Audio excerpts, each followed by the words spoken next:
తెలంగాణ రైతన్నలకు అందరికీ నమస్కారం అండి. Welcome back to our YouTube channel. Telangana రాష్ట్రంలో ఉన్నటువంటి రైతులకు అందరికీ ఏదైతే 2 విడతల రైతు భరోసా నిధులనైతే ఇప్పటి వరకు విడుదల చేయడం జరిగింది. ఇక తెలంగాణ రాష్ట్రంలో ఏదైతే 3వ విడతకు సంబంధించినటువంటి నిధుల విషయంలో కూడా ప్రభుత్వం ఒక స్పష్టమైన శుభవార్తనైతే తెలియజేయడం అయితే జరిగింది.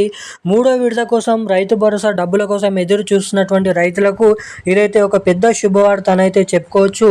ఎకరానికి 6,000 రూపాయల చొప్పున దాదాపు మనకి ఏదైతే ఉదాహరణకు రాష్ట్ర ప్రభుత్వం ఏం చేసిందంటే వానాకాల సీజన్లో 9,000 కోట్ల రూపాయలను 9 రోజులలో మనకైతే డబ్బులను జమ చేయడం అయితే జరిగింది. కానీ ఇప్పుడు యాసంగి సీజన్కి సంబంధించినటువంటి నిధులను మాత్రం 9,000 కోట్లను 3 విభాగాలుగా విభజించి ప్రతి విభాగంలో మిగిలిన రైతులందరికీ నిధులు ఇస్తుంది.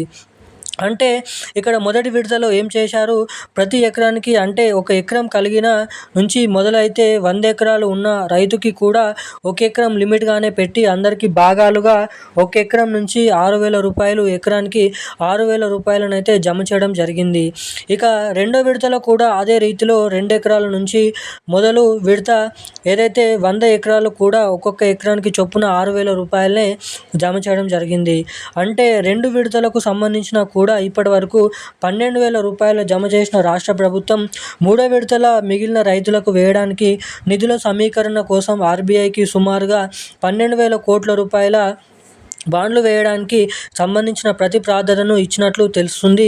ఇక ఈ 12,000 కోట్ల రూపాయలలో రైతు భరోసాకి కావలసినటువంటి మరో 3,400 కోట్ల రూపాయలను, ఆ తర్వాత మెట్రో కోసం సుమారుగా 1,500 కోట్ల రూపాయల నిధులను ప్రభుత్వం ఈ మే నెలలో సమకూర్చే రైతులకు అందించవలసిందిగానైతే రైతు భరోసాని జమ చేసే విధంగా కార్యాచరణను సిద్ధం చేసుకున్నట్లు తెలుస్తుంది.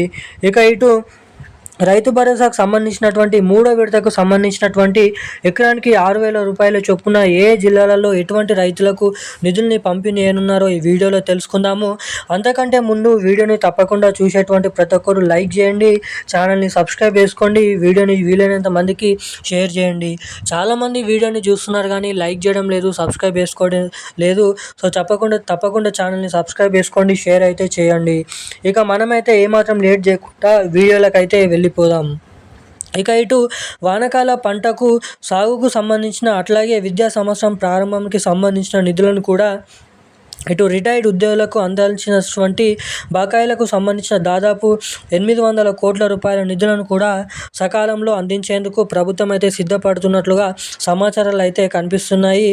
ఇక దీనికి సంబంధించినటువంటి ఇక్కడ ఒక స్టేట్మెంట్ చూసుకోవచ్చు.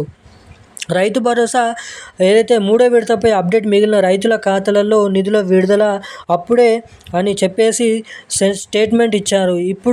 ఎప్పుడు అనే విషయానికి వస్తే మాత్రం తెలంగాణ రాష్ట్రంలో 3వ విడతకు సంబంధించిన రైతు భరోసా ఆర్బీఐకి సంబంధించిన ప్రతిపాదనను 12,000 కోట్ల రూపాయల బాండ్లను ఇష్యూ రాగానే దాదాపు 7.5% వడ్డీకి గాను 6 సంవత్సరాల నుండి 25 సంవత్సరాల లోపు కట్టే విధంగా రాష్ట్ర ప్రభుత్వం ఈ 12,000 కోట్ల రూపాయల సమీకరణ చేయబోతున్నట్లు సమాచారం అయితే మనకి ఇక్కడ క్లుప్తంగా కనిపిస్తుంది.